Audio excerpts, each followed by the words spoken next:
former bridesmaid is bragging that her own wedding will be better than her friends, and then accidentally invites over 200 people. That is the story that we're going to talk about today because that's so crazy and I just need to discuss it. But first, my name is Katie Sauter and I'm a wedding planner.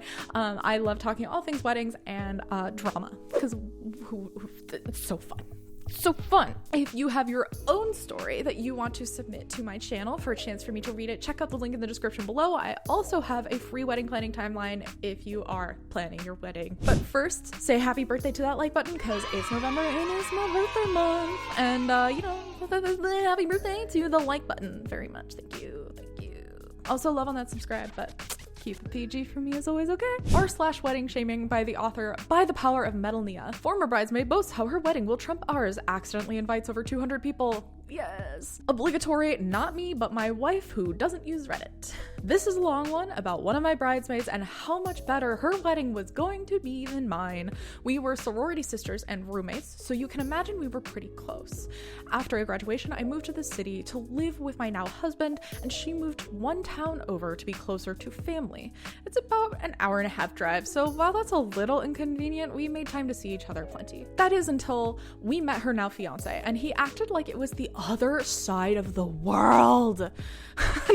I know these people. I don't have a problem driving an hour and a half. Some people definitely do. Like, I get not liking driving, but an hour and a half is not, it's just not that bad. Listen to a podcast or something. He made a problem out of it even when we were the ones driving to meet them. That's so absurd. I was a little sad, but I'm not one to push my welcome, and I chalked it up to them being very in love and wanting to spend as much time together as possible. In spite of this, I asked her to be my bridesmaid, and she happily agreed. We sent out the invitations a month after asking our bridal party, which was about 2 years away from the actual wedding. This is when all the trouble started.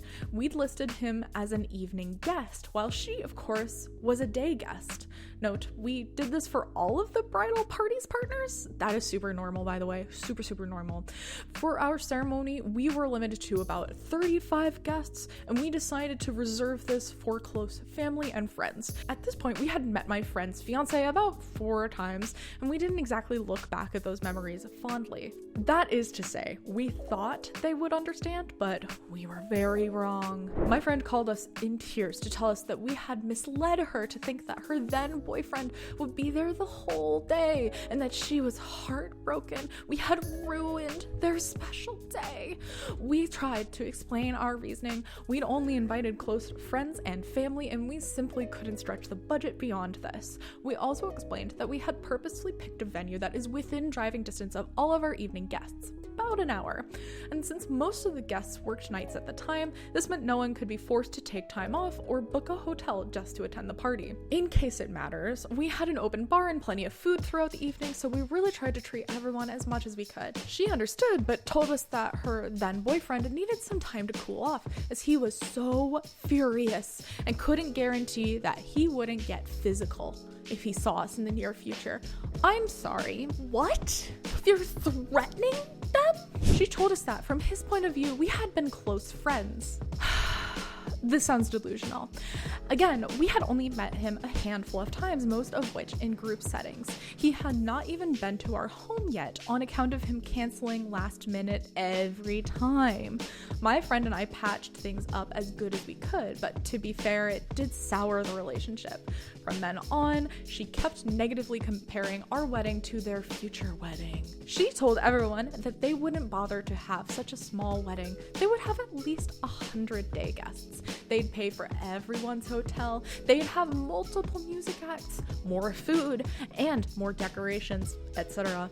It didn't bother me that she seemed to be actively trying to take our wedding down, even though she was supposed to be one of the people organizing it, but I just ignored it. We loved our wedding, even if it was small and didn't have a festival lineup. Her now fiance ended up proposing to her mere weeks before our wedding. So we had a suspicion why he was so eager to attend, but we didn't know this for sure, of course. We were sent an RSVP for the whole wedding day, and we thought that this was a sign that the hatchet had been buried. Fast forward to now, my friend's married in half a year, and there have been no proper invitations outside of the RSVPs. I was chatting to her and tried to bring it up as casual as possible, possible. Turns out they didn't keep track of whom they invited and sent out well over 200 RSVPs before even looking at prices for catering or a venue. I am sorry, what? I'm a wedding planner. That is not how you plan a wedding. No. 200 guests? That is 200 guests can be really expensive if you don't plan right. I mean, the cost of food alone, like every head is worth at least $100 to $130. And that includes the children a lot of the time. They are now scrambling to prune back the list. She had assured me we made the cut. In addition, they came back from everyone's invited the whole day and gets a free hotel stay and are now only inviting a handful of day guests, significantly fewer than our wedding, who are responsible for the potluck buffet. Wait, what? It's a potluck buffet now? She's like, I'm sorry, it's just so expensive. I didn't realize how expensive a wedding was. Have you not heard the news? Weddings are expensive. I'm aware.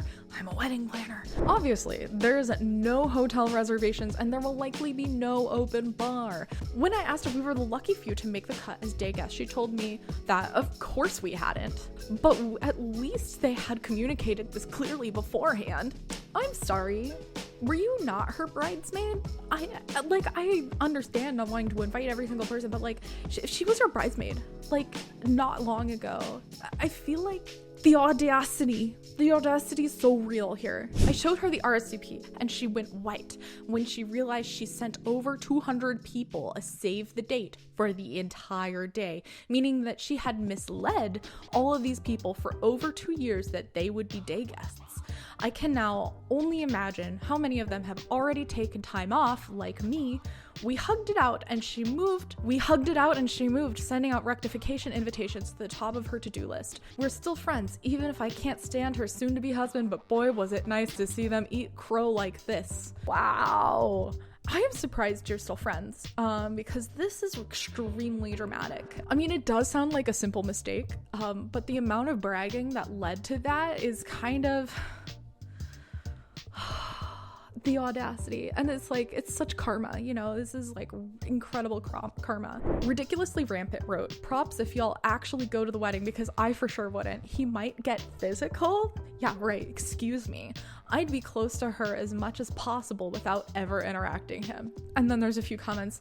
If he had threatened violence, he would have never been allowed near me or my partner again. That is for sure. I don't tolerate that at all. If you were threatening me, we are no longer friends. I feel like that's a pretty simple boundary, actually. And like, luckily I've never had to like use that personally, but like, oh my God, I feel like that's such a simple boundary. If you threaten me, this isn't recovering anytime soon. Like, grow up a little, maybe then. Snoo Cauliflower 9981 wrote, I would have been done if someone referred to my wedding as their special day. Yeah, right? That is weird. That is really weird. Rack 1882 wrote, honestly, I might go because this wedding is bound to be hilarious. Anyone whose response is, they might get physical for not getting a wedding invite is going to do something dumb at their wedding. I would just stand by ready with my phone to record. Outside of the splash zone, of course. Punch zone? Oh man, are there gonna be fights at this wedding? Like, I do kind of wonder about that.